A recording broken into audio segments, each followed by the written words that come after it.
रोम के बहादुर बेटो, आज का दिन जंग का दिन है। पासा पलट चुका है। आज का दिन अपनी सरजमीन के लिए लड़ने का दिन है। आज के दिन हम अपने बच्चों के मुस्तकबिल के लिए लड़ेंगे।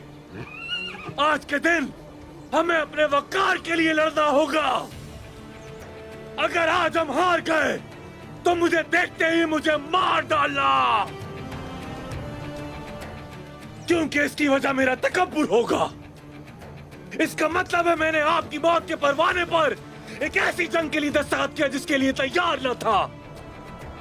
लेकिन मैं अपने सिपाहियों, अपनी सल्तनत के बहादुरों की मौत का फरमान नहीं बल्कि तुर्कों की मौत का फरमान दूंगा। आज पासा पलट चुका है।